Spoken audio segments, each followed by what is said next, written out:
time fake? Our calendar is not quite right.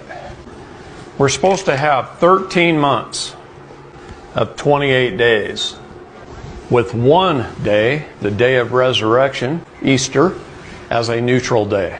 That's our 365 days. We've actually got 13 constellations, not 12.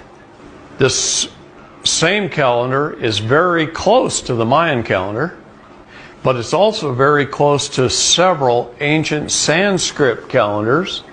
What does sept mean? Seven. I thought that was the 9th month. What does oct mean? What does nov mean? What does dec mean? It's supposed to be the 7th, 8th, 9th, and 10th month. Jan is 11. Feb is 12. March is 13. April is our first month. This is the start of our new year. This is the start of spring when the flowers start coming up, the grass starts coming up. Year zero.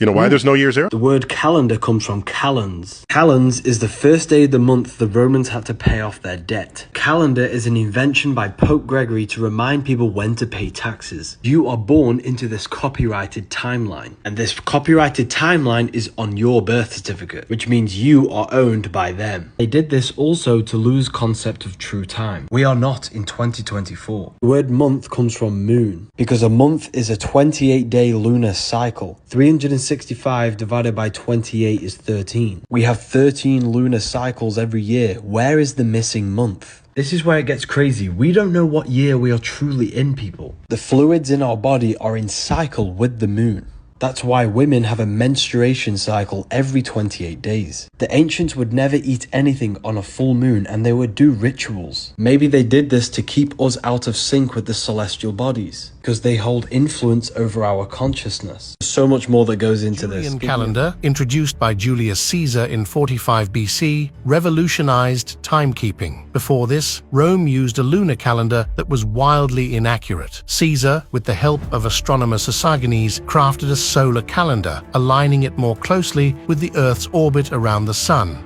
This innovation brought much-needed consistency and remained the standard until the Gregorian calendar reformed it in 1582. The Julian calendar's legacy endures, shaping how we measure time Julian today. calendar, put forth in ancient Rome, had one modification to previous calendars. It had a leap day. Okay, a leap day is how often? Every 4 years. This was good, because what are we trying to track? We're trying to, the Earth goes around the sun. And so we say, all right, how long does that take? Well, it takes a year. But it turns out we're not actually tracking how long it takes Earth to go around the sun. We're tracking how long it takes Earth to repeat its seasons. And the year that corresponds to our seasons is slightly different from the year that corresponds to how long it takes to go around the sun. And that difference was not recognized in the early calendars. And that difference accumulated, so that by the year 1584, the vernal equinox, the first day of spring, did not occur on March 21st. It occurred on March 10th. So let's fix this. The Jesuit priests got to study this. They looked at the cycles of the heavens, the sun, the moon, the stars, and they came up with a new calendar, the Gregorian calendar, a modification to the Julian calendar. You know what they had to do? To invoke it, they had to take 10 days out of the calendar. We celebrate January 1st as the new year. Why are half of our months named after numbers and the other after Roman religious practices and leaders? Have we always counted days, weeks, months, and years like this? What's with that Mayan calendar thing? There were a number of calendars in early human history. You had the Hebrew calendar, the Egyptian calendar, the Greek calendar, Chinese calendar, Babylonian calendar, and others. The one we use today in the Western world originated from the Roman calendar. Incidentally, the early Roman calendar evolved from that of the Greeks. It was basically a lunar calendar with an extra month inserted every so often to keep the months in step with the seasons. They were named Martius, Aprilis, Maia, Junius, Quintilis, Sextilis, September, October, November, December, Januarius, and Februarius. These names have pretty much been the same since the past 2,500 years. Unlike today, the Roman year began with March. The calendar consisted of 355 days, which was about 12 lunar months. The intercalary month, Mercedonius, was added when needed at the end of February. So when that happened, February was shortened to 23 days. Julius Caesar took it upon himself to bring the calendar in line with the seasons. He ordered 3 intercalary months should be added at the end of the year, and rearranged the length of the months, giving them their present duration.